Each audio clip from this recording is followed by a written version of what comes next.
तो दोस्तों इस चैप्टर को खत्म करते हैं इस पार्ट में, यानी आपका लास्ट पार्ट है, पार्ट नंबर 3। छोटा सा चैप्टर था, हमने इसमें आधारित संरचना के बारे में जानना था, बट जो एनर्जी वाला जो टॉपिक था, ऊर्जा वाला टॉपिक, आपको पता ही है कि वो आ नहीं रहा। बट जितना मैंने कराया प्लीज इतना जरूर पढ़े ताकि आपको उसके बारे में नॉलेज रहे थोड़ी बहुत, ठीक है ना। इसलिए मैं जानबूझ के एनर्जी का टॉपिक को ज्यादा डीप नहीं कराऊंगा, ठीक है। काफी सारी चीजें ज्यादा डीप में मैं गया ही नहीं हूं एनर्जी में, ठीक है ना। जो छोटी मोटी चीजें जो हमें पता होनी चाहिए इस लेवल पे, वो मैं आपको जरूर करवा रहा हूँ। डन। इसके बाद जो बचेगा वो हेल्थ बचेगा, थोड़ा हेल्थ भी छोटा सा टॉपिक है, और उसके बाद ये चैप्टर कंप्लीट हो जाएगा। चैप्टर कंप्लीट होते ही आपको पता है आपको सिर्फ 2 चैप्टर और करने हैं बस, ठीक है ना, और आपका इंडियन इकोनॉमिक्स कंप्लीट होता है फिर। डन। तो पार्ट नंबर 3, ठीक है, ये वीडियो हम स्टार्ट कर रहे हैं। सबसे पहले देखो जो कॉन्सेप्ट आपके पास जो है यहाँ पे, वो है आपका शक्ति सृजन। शक्ति यानी पावर की बात कर रहे हैं, में उभरती चुनौतियां, यानी कौन कौन सी चुनौतियां यहाँ पे उभर रही है। जैसे ये भी बोल सकते हो आप, भारत में बिजली एक उभरती हुई चुनौती है, इसके ऊपर कुछ बताओ क्यों ऐसा है, ठीक है ना। क्यों ऐसे चैलेंजेस की बात कर रहा है, क्यों ऐसे चुनौती की बात कर रहा है भारत में। तो हमने कहा देखो ये बेसिक से कुछ पॉइंट्स है जो कि आपको पता होना चाहिए, उसके बाद हम हेल्थ स्टार्ट करने वाले हैं। क्लियर है, यानी स्वास्थ्य वाला जब जो है आपका। तो बिजली देखो, सबसे पहली चुनौती दिक्कत ये आ रही है कि बिजली का अपर्याप्त उत्पादन हो रहा है। अपर्याप्त उत्पादन का मतलब भारत अपनी बढ़ती बिजली की मांग को पूरा करने में क्या है, असमर्थ है। भारत अपनी बढ़ती बिजली की मांग को पूरा करने में असमर्थ है। जितना वो प्रोडक्शन कर रहा है, ठीक है, अभी भी वो पूरा नहीं है। लोगों को और चाहिए, मांग लोगों की बहुत है, डिमांड बहुत है बिजली की, बट उतना बिजली आप भारत प्रोवाइड नहीं कर पा रहा है। क्लियर है। अब बात को समझना है यहाँ पे, ठीक है। मैं आपको देखो मैंने क्या बोला आपको, मैं आपको ये चीजें इसलिए पढ़ा रहा था कि आपको नॉलेज में रहे कि दिक्कतें क्या है। ये बेसिक सी चीजें हैं जो आपको पता होनी चाहिए, ठीक है ना। और फिर दोबारा कमेंट्स में ये मत बोलना कि क्या ये आ रहा है नहीं आ रहा। बेटा देखो ये पता होना चाहिए, ठीक है। अगर मैं एनर्जी में और डीप जाता ना तो बेटे कम से कम 1-2 पार्ट और खिंच जाते, क्योंकि एनर्जी काफी अच्छा कॉन्सेप्ट है पढ़ाने के लिए। बट जब आ नहीं रहा है तो हमने सिर्फ उसके क्या है, मैंने जानबूझ के उसके सिर्फ ऊपर ऊपर के कुछ पॉइंट्स उठाए जो कि आपको पता होने चाहिए। क्लियर है ना। तो उसी में ये बोला हुआ कि जो इसकी उभरती हुई चुनौती क्या है, किसकी, बिजली की, ठीक है। उभरती हुई चुनौती बताओ कि भारत में उभरती हुई चुनौती है एक तरीके से, या शक्ति सृजन में उभरती हुई चुनौतियां क्या है, क्या चैलेंजेस फेस करने पड़ रहे हैं, क्या दिक्कतें आ रही है। तो पहले दिक्कत क्या बताया मैंने, बिजली का अपर्याप्त उत्पादन, यानी भारत अपनी बढ़ती बिजली की मांग को पूरा करने में क्या है, असमर्थ है। क्लियर है। इसलिए मैं इसके अंदर का कंटेंट में नहीं लिखवा रहा हूं, सीधा सीधा से आसान आसान से पॉइंट्स है। क्षमता का कम उपयोग, यानी जितना आपकी उत्पादन क्षमता है, यानी मान लो बिजली की जो आपने यूनिट लगा रखा, प्लांट लगा रखा, उसकी जो क्षमता है ना, उससे कम उपयोग आप कर रहे हो। अगर वो मान लो कि वो 90%, अगर मान लो कि वो बिजली प्रोवाइड कर सकता है, ठीक है ना, उत्पादन कर सकता है, तो आप सिर्फ और सिर्फ 60% कर रहे हो। तो इसका मतलब उसकी जो क्षमता है ना, उसका कम उपयोग कर रहे हो। साथ साथ में बिजली बोर्डों के घाटे, बिजली बोर्डों के घाटे तो आपको पूरी कहानी पता ही है। हर कोई यही बताता है कि हमारे बिजली में क्या है, बिजली बोर्ड में घाटा चल रहा है, बिजली में घाटा चल रहा है। जबकि फर्स्ट टाइम ऐसा हुआ है अभी, मैं एक रील्स देख रहा था तो उसमें लिखा हुआ, उसमें आया था कि केजरीवाल जी कह रहे हैं कि उनका जो है ना बिजली बोर्ड में, उनका फ्री इलेक्ट्रिसिटी देने के बावजूद क्या हो रहा है, उनको सरप्लस, यानी वो प्रॉफिट में है, ठीक, घाटा नहीं है। आई थिंक ऐसा कुछ बोला उन्होंने, अब एग्जैक्टली मुझे क्लियर नहीं, बट मैंने ऐसा कुछ सुना था जो मैं रील्स देख रहा था, ठीक है। तो वहां पे लिखा उन्होंने कहा कि प्रॉफिट में है, तो शायद मे बी अगर अच्छी बात है, अगर प्रॉफिट हो रहा है तो बहुत बढ़िया, वो भी फ्री देने के बावजूद प्रॉफिट हो रहा है तो बहुत ही बड़ी बात है, ठीक है ना। चलो देखते हैं अब वो बात सच है नहीं है, वो तो बेटा रील्स ही होते हैं, तुम्हें पता है, उसमें आधी ज्यादा चीजें झूठी होती है और कुछ ही चीजें सच्ची होती है, तो पहचानना मुश्किल हो जाता है कि कौन सी चीज सही है और कौन सी चीज गलत है, ठीक है ना। बट हाँ चलो इसको हम ऑनलाइन चेक कर सकते थे, तो आप खुद चेक करना, बताना मुझे क्या बात सही है कि नहीं है, ठीक है। तो बिजली बोर्डों के घाटे हो गया। उसके अलावा कच्चे माल की कमी, यानी बिजली उत्पादन के लिए जो माल चाहिए होता है, कच्चा माल जैसे कोयले एंड ऑल जो है, इसकी क्या है, कमी है। आगे निजी क्षेत्र की सीमित भूमिका, यानी अभी भी पूरी तरह से मैं बोलूं तो एक तरह से ज्यादातर पोर्शन जो है ना गवर्नमेंट अपने हाथ में रखा हुआ है। प्राइवेट सेक्टर को क्या है, बहुत कम पोर्शन दिया हुआ है बिजली के लिए, ठीक है ना, कि वो उत्पादन करे एंड ऑल समथिंग, डिस्ट्रीब्यूशन करे। आगे संचारण तथा वितरण की क्षति, जब बिजली का ट्रांसमिशन होता है ना, डिस्ट्रीब्यूशन होता है ना, तो वहां पे भी बहुत ज्यादा क्षति देखने को मिलती है, ठीक है। बेवजह अभी बिजली कहीं भी यूज हो रही है, उटपटांग हो रहा है, ठीक है, कहीं भी उसका लॉस हो रहा है, तो ये दिक्कत देखने को मिलती है। तो बहुत बेसिक से पॉइंट से, पहला बिजली का अपर्याप्त उत्पादन, नंबर 2 क्षमता का कम उपयोग, नंबर 3 बिजली बोर्डों के घाटे, नंबर 4 कच्चे माल की कमी, निजी क्षेत्र की सीमित भूमिका और संचारण तथा वितरण की क्षति। क्लियर हो गया। तो कुछ पॉइंट्स हमने पढ़े जो कि हमें अपने इकोनॉमी के बारे में पता होना चाहिए था, ठीक है ना। ये पॉइंट्स दोबारा बोल दो, मैंने आपके लेटेस्ट बुक से उठाए, ठीक है, जो वहां लिखे थे वही मैंने आपको बताया। क्लियर? चलो, उत्पादन क्षमता को डैश द्वारा ज्ञात किया जाता है, किसके द्वारा? Plant load factor, plant load factor के द्वारा इसको ज्ञात किया जाता है। तो ये जनरल नॉलेज का पॉइंट था, इसलिए मैंने कवर किया इसको कि प्लांट लोड फैक्टर से उत्पादन क्षमता को ज्ञात किया जाता है। भारत में बिजली के उत्पादन तथा वितरण पर अधिकांश है, अधिकांश मतलब ज्यादातर किसका हाथ है? सरकार का एकाधिकार है। एकाधिकार मतलब एक का अधिकार, जिसमें एक का अधिकार होता है, मोनोपोली टाइप का है। तो अधिकांश ज्यादातर पोर्शन पे क्या? सरकार का एकाधिकार है। बिजली का वितरण राज्य बिजली बोर्ड्स द्वारा किया जाता है। बोर्ड लिखा, बोर्ड्स कर देना। तो राज्य बिजली बोर्ड्स द्वारा क्या कहते हैं? बिजली का डिस्ट्रीब्यूशन किया जाता है।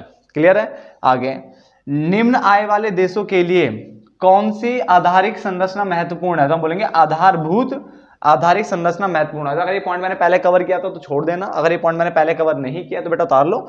निम्न आय वाले देशों के लिए आधारभूत आधारिक संरचना सबसे महत्वपूर्ण है। ठीक है ना? चलो,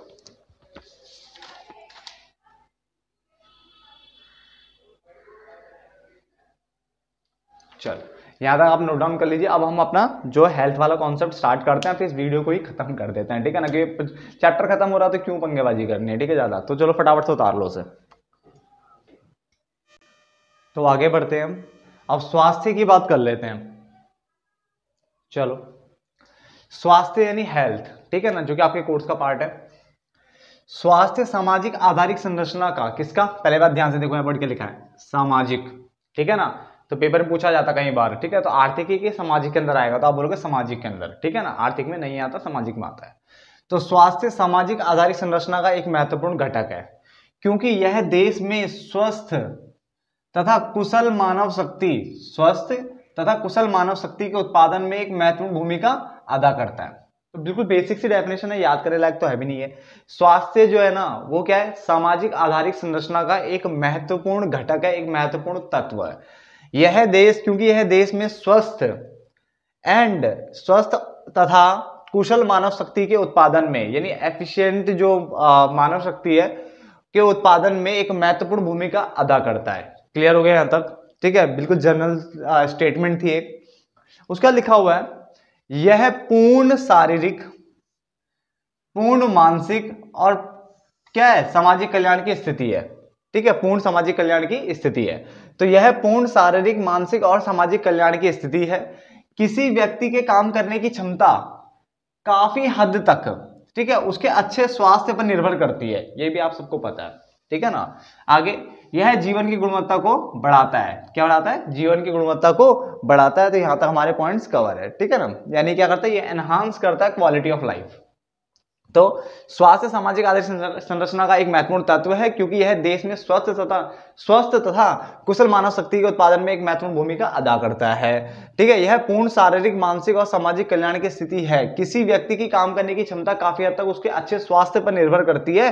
क्या है? और साथ ही वाला, यह जीवन की गुणवत्ता को बढ़ाता है, और साथ ही यह जीवन की गुणवत्ता को बढ़ाता है। आप ऐसे कर लो उसे। ठीक है ना? चलो, चिकित्सा पर्यटन क्या होता है? पर्यटन देखो, आपको पता ही है, दूसरी जगह जाना है ना, दूसरी जगह जाने ही पर्यटन होता है, घूमना फिरना, है ना।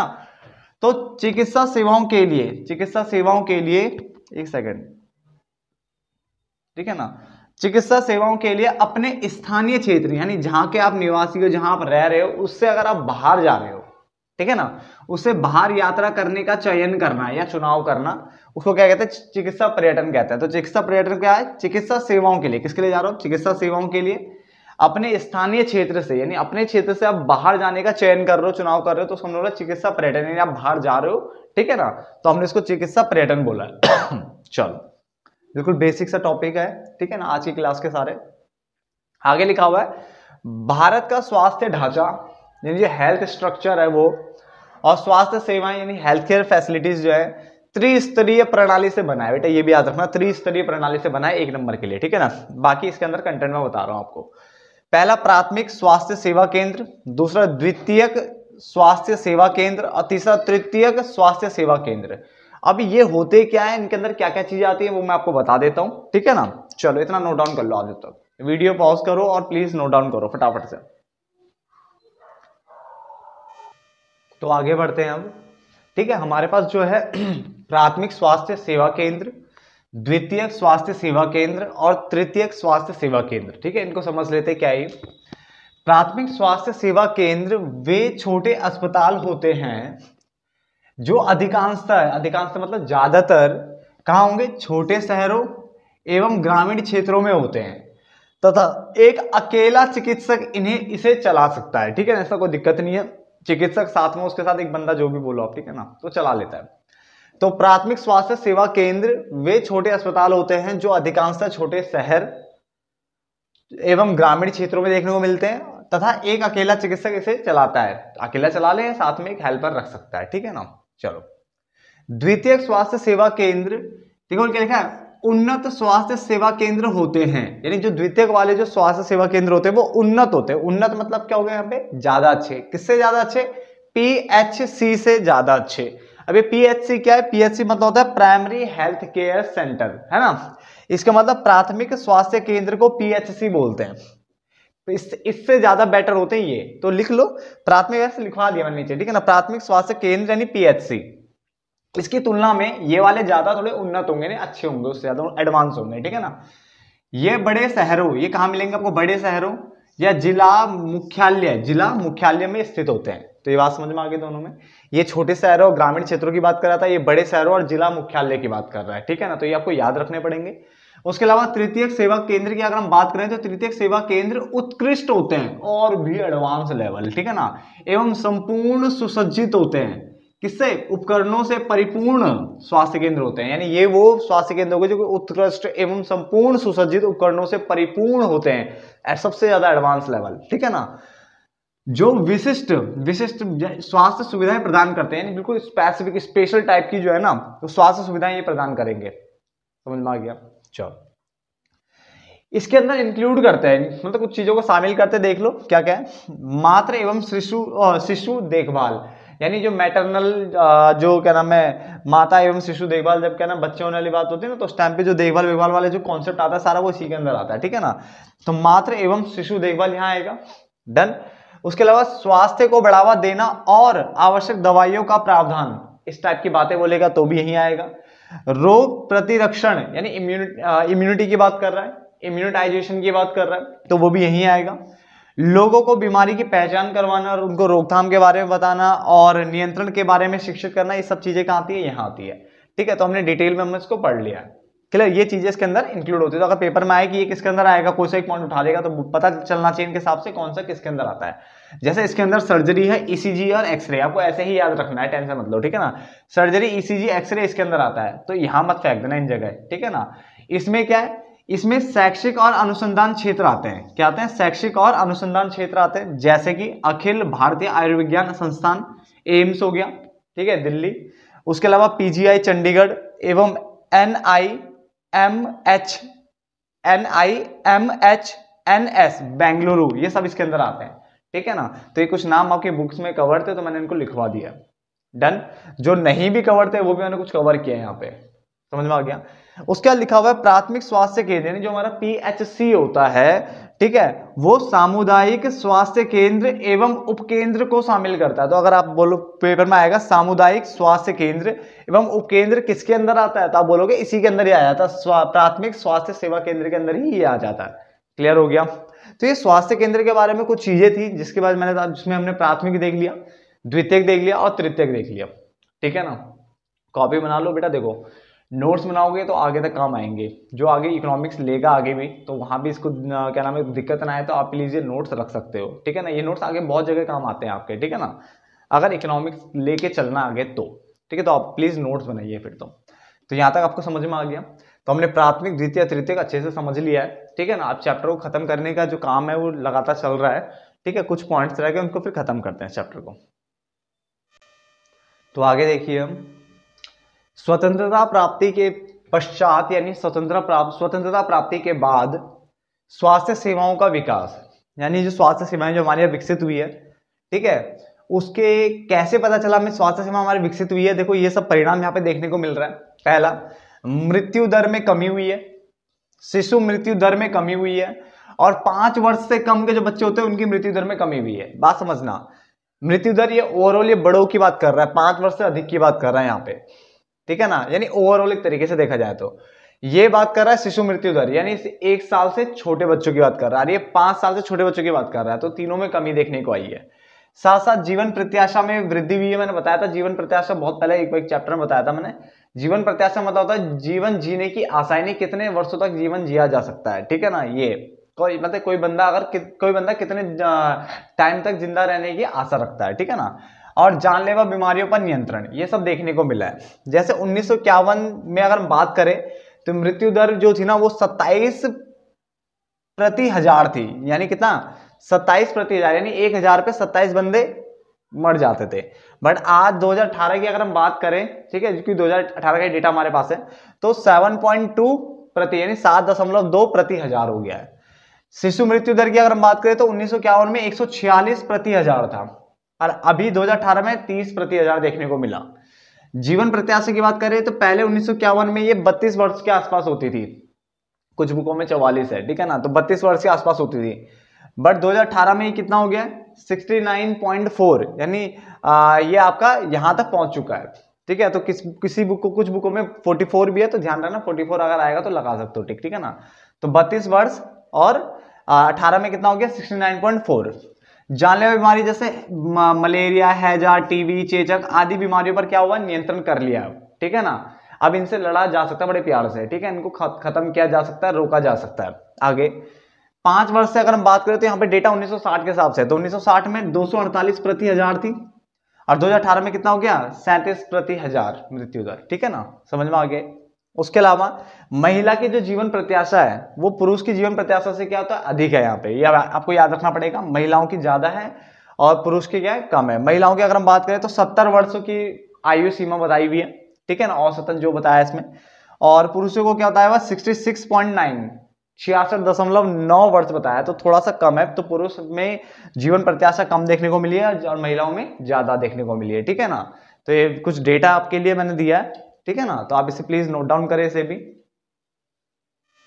तो अब आगे बढ़ते हैं बचे हुए पॉइंट्स।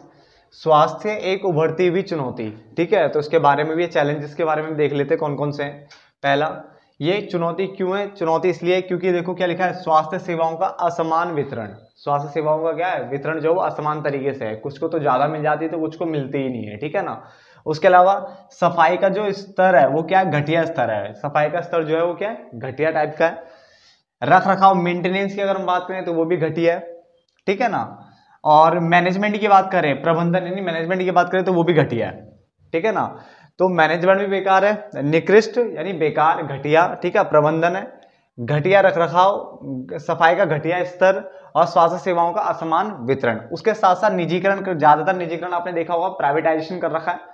तो प्राइवेटाइजेशन से क्या होता है ना, स्वास्थ्य सेवाएं महंगी हो जाती है, जिससे आम लोगों को तो सेवाएं मिलती ही नहीं है, ठीक है ना, प्राइवेट वाली। आगे संक्रामक बीमारियां, ठीक है ना, यानी जो बड़ी बड़ी बीमारियां उन पर भी क्या है, नियंत्रण कर पाना मुश्किल हो रखा है ना, जैसे HIV एंड ऑल हो गई, ठीक है ना। तो यहाँ पे क्या है, स्वास्थ्य सेवाओं का असमान वितरण, पहली दिक्कत यह है। दूसरी, सफाई का घटिया स्तर, घटिया रख रखाव, निकृष्ट यानी बेकार प्रबंधन, ठीक है ना। एक बार निकृष्ट का मतलब आप देख लेना, वैसे बेकार ही होता है, घटिया, ठीक है ना। संक्रामक बीमारियां, और ऐसी बीमारी जिनको अभी तक कंट्रोल नहीं कर पाए हैं, ठीक है ना। और निजीकरण, जिसके कारण स्वास्थ्य सेवाएं महंगी हो गई। तो ये सारी चुनौतियां हैं स्वास्थ्य से रिलेटेड इस टाइम पे, क्लियर हो गया। आगे लिखा हुआ है, अच्छे स्वास्थ्य के अत्यावश्यक सूचक क्या है। अच्छे स्वास्थ्य के अत्यावश्यक सूचक क्या है, तो देखो अच्छा स्वास्थ्य कब देखने को मिलेगा, जब मृत्यु दर निम्न होगी, शिशु मृत्यु दर भी निम्न होगी, ठीक है ना। बेसिक से पॉइंट जो हमने पढ़े थे ना उसी को ठीक उल्टा है। जीवन प्रत्याशा जो होगी वो क्या होगी, बहुत ज्यादा होगी, लोग ज्यादा से ज्यादा सालों तक जिएंगे। पोषण जो होगा ना बेटा, उसका स्तर भी उच्च होगा, पोषणता का स्तर भी उच्च होगा। तो निम्न मृत्यु दर, निम्न शिशु मृत्यु दर, उच्च जीवन प्रत्याशा, पोषण का उच्च स्तर, और घातक बीमारियों का निम्न प्रभाव, क्लियर है। तो ये हमारे क्या, ये अच्छे स्वास्थ्य के आवश्यक सूचक है, ठीक है ना, या अच्छे स्वास्थ्य सेवाओं के आवश्यक सूचक है, अत्यावश्यक सूचक है, ठीक है ना। तो देखो हमने ये जो पॉइंट्स कर रहे हैं बिल्कुल बेसिक से पॉइंट्स, अगर आप इनको एक बार में पढ़ोगे तो भी याद हो जाएंगे, इतना कोई डीप नहीं है कि मैं बार बार रिपीट आपके सामने करूँ, ठीक है, क्योंकि रिपीट करूंगा तो आप बोर हो जाओगे, कि बहुत बेसिक से पॉइंट्स एक बार में समझ में आ जाते हैं, क्लियर है ना। उसके अलावा भारत में निजी क्षेत्र का कुल स्वास्थ्य सेवा में कितना परसेंट है? 80% से भी अधिक का योगदान है, याद रखना, ये बहुत अच्छा पॉइंट है। भारत में निजी क्षेत्र का कुल स्वास्थ्य सेवा जो व्यय होता है, कुल स्वास्थ्य सेवा जो व्यय है, खर्चा होता है स्वास्थ्य के ऊपर, उसमें 80% से भी अधिक योगदान है। भारत में निजी क्षेत्र लगभग 70% अस्पताल चलाते हैं।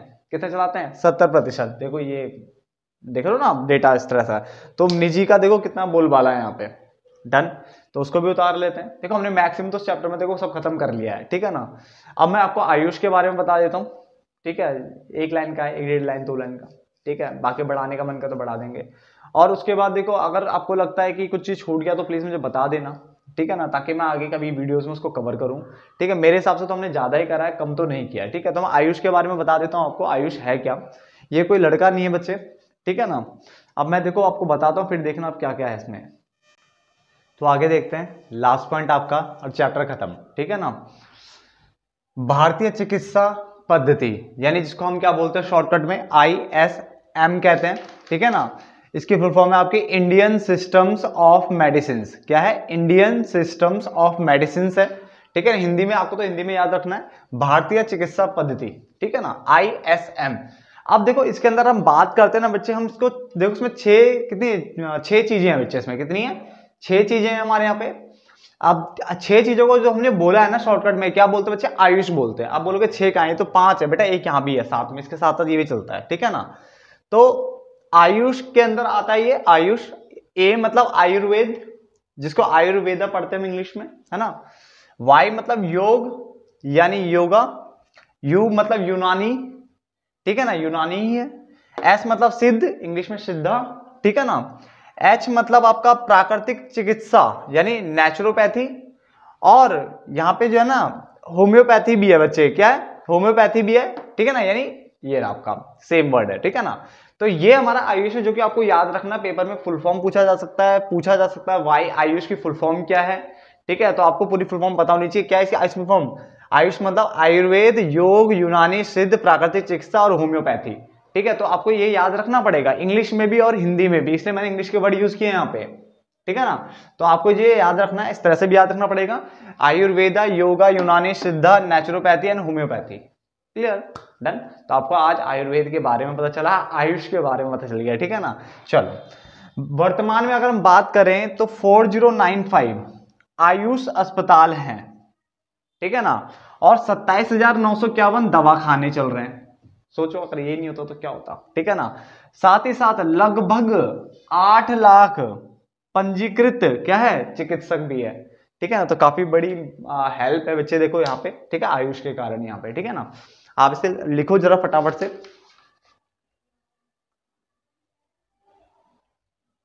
ठीक है ना। और ये वो है जो मान्यता प्राप्त है, ठीक है ना। इसके अलावा और भी पता नहीं कहाँ छुपी हुई गुण राज, इंडिया में तो पता नहीं क्या क्या छुपा हुआ है अभी तक, ठीक है ना। तो एक काम करते हैं, इस वीडियो को यहीं पे खत्म कर रहा हूं मैं, ठीक है ना। आप वीडियो पॉज करके आप आराम से उतार लो, ठीक है ना। और आज आपको आयुष के बारे में पता चला, वो ज्यादा बड़ी बात है, ठीक है ना। इसकी फुल फॉर्म पता चली, आज ये ज्यादा बड़ी बात है। क्लियर हो गया? कई बार आपने आयुष आयुष वर्ड सुना होगा, गवर्नमेंट जो क्या नाम है, जो गवर्नमेंट के लोगों के कभी जब भाषण देते हैं ना, तो आयुष वर्ड यूज करते हैं, तो आप समझ में आ जाएगा आयुष है क्या, ठीक है ना। चलो, तो मैं इस वीडियो को यहीं पे क्लोज कर रहा हूँ। होप सो आपको पूरा चैप्टर समझ में आ गया होगा, ठीक है ना। फिर भी अगर आपको लगता है कि भाई से कुछ चीज छूट गई है तो मुझे बता देना, ठीक है ना, देखी जाएगी। बट वैसे जहां तक हमने मैक्सिमम कवर किया, ज्यादा ही कवर किया, ठीक है ना। तो चलो मिलते हैं फिर, आप 2 चैप्टर हमारे रह गए, ठीक है ना। तो पहले सस्टेनेबल डेवलपमेंट खत्म करेंगे, और उसके बाद फिर इंडिया, पाकिस्तान, चाइना, जिसके साथ हमें खूब सारी बातें करनी है, उसके बाद हमें चैप्टर खत्म करना साथ साथ में, ठीक है ना। चलो, धन्यवाद दोस्तों आप सबका।